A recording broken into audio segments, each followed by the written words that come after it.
She thought she was safe. She had lived in the 70s in New York City, in the East Village, as a single woman, and it had never happened to her then. She had partied hard when she was young, and it had never happened to her then, and she'd stopped that long ago. She'd hung out in a lot of sketchy places in her day, and it had never happened then, and she'd left all that behind her. She had gray hair and liver spots and hot flashes. She had just found Jesus, and she was looking for a monastery to join. Just that day, she thought she was safe from all that. And then she woke up in the middle of the night with a knife inches from her face and a man in her bed who whispered, "Shh, don't scream."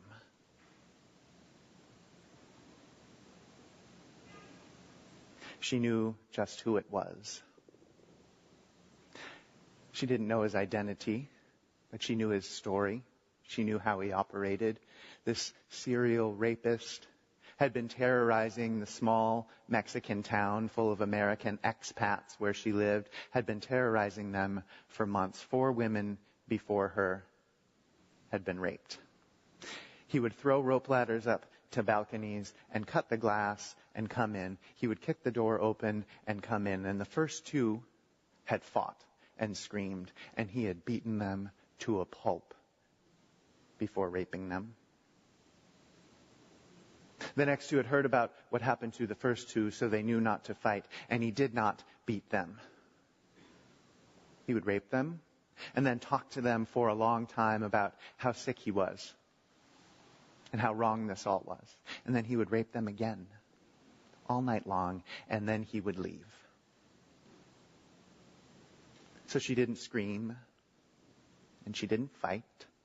She crossed her arms in front of her body, and she stayed silent while he raped her. And then he started to talking, and she thought, I'll be damned if I'm going to talk to him. I'll be damned if I'm going to give him the satisfaction of answering his questions. I will not talk to him. Here is what I'll do. I'll pray. So she started to pray in her head, and then she thought, that's not good enough. I'm going to pray out loud. And so she said, Hail Mary, full of grace.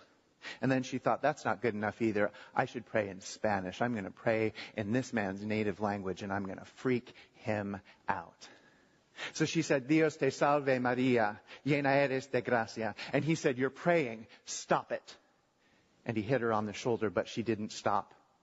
El Señor es contigo, she said. And she kept praying, and she thought, I asked God for help all the time. But since this started, I haven't asked God for help once. So as her mouth continued to pray those words that she had prayed so often that they were written on her heart, that they could go on autopilot, as she continued to pray that Hail Mary in Spanish, she was praying, she was screaming with her mind, God help me.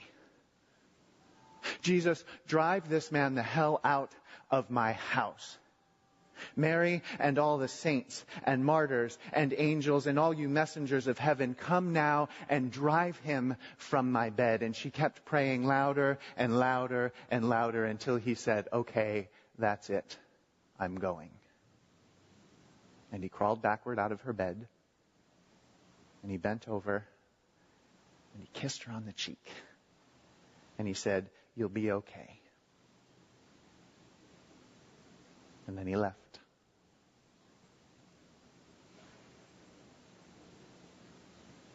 Elijah challenges the priests of Baal to this great cage match. This great competition. They're going to prove who is God once and for all. So they each build a big pile of wood. They each build an altar, and they cut up an ox. And they each one puts one on their altar. And the priests of Baal call out to their God over and over and over all day long, and nothing happens. The offering is not accepted. The wood is not lit. And so they cut themselves until the blood is pouring from their body, and still nothing happens. And Elijah says, watch this. And he gets them to bring 12 jars of water and pour it, drench the whole thing. And then he prays to God, oh God, help. Oh God, come. Oh God, do something now.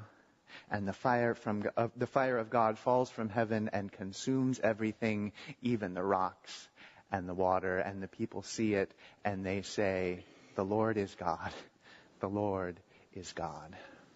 There had been a drought in the land for months and months and months, and people were starving to death, and this big competition was to prove which God could actually help, which God could take care of this drought, which God they ought to worship if they don't want to be visited with this kind of thing in the future. And so after that offering is accepted by God, Elijah goes out into the desert and he prays again, and God sends rain onto the land, brings an end to the drought. And the people say, "The Lord is God. The Lord is God."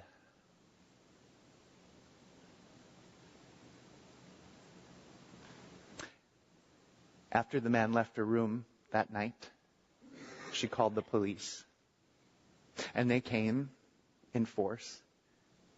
And friends came in force, and they went with her to the police station, where she submitted to that second set of indignities.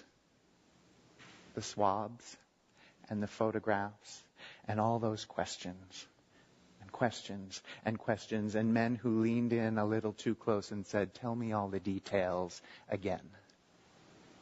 But she did it because she knew she had to.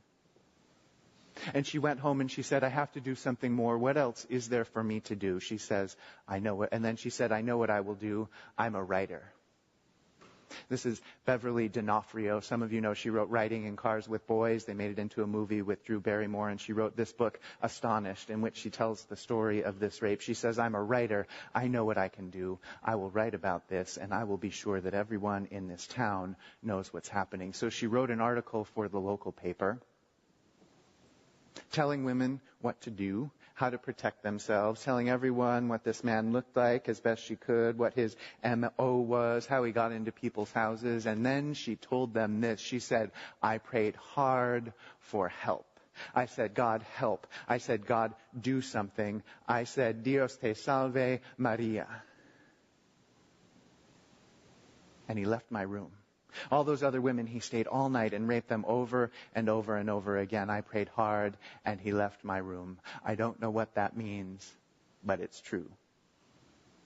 And the newspaper, they printed the Hail Mary in English and in Spanish in columns next to each other, right next to her story. And women all over the town clipped that prayer out, and they put it up next to their bathroom mirrors, and they carried it in their pockets, and they folded it up and tucked it in their purses, and they all started praying. "Dios te salve Maria. Hail Mary, full of grace. Llena eres de gracia." Over and over and over. And suddenly they found that they were not quite as afraid anymore. The average serial rapist, they say, takes 4 years to apprehend. 8 months after this man's first known rape, 5 days after the town started praying together, they apprehended him in the middle of the night with a rope ladder with hooks on it, walking toward Beverly D'Onofrio's house again, 5 days after the praying started. Does prayer work? You tell me. We say, "Come, God, come, send your Holy Spirit on these things and feed the whole world," and there are still hungry people in it. But some of us are filled up with the Holy Spirit and ready to go out there and feed them. Does prayer work? You tell me. We say, "Thy kingdom come." And thy kingdom is still not here, but maybe it's growing just a little bit inside of us. Does prayer work? You tell me. She said, "Hail Mary, full of grace," and it did not stop her from getting raped. But it stopped her from getting raped again. The whole town prayed, "Dios te salve Maria, llena eres de gracia." And it didn't unrape those 5 women, but it did catch the rapist in record time. She prayed, "God, help me to forgive him." And it took her a long time. It took her months and months. It took her years of waking up terrified in the middle of the night. Years of prayer and therapy. Years of friends and work. She prayed, God, help me to forgive him. And she hasn't quite gotten there yet. But she says she's made a start. Does prayer work? You tell me.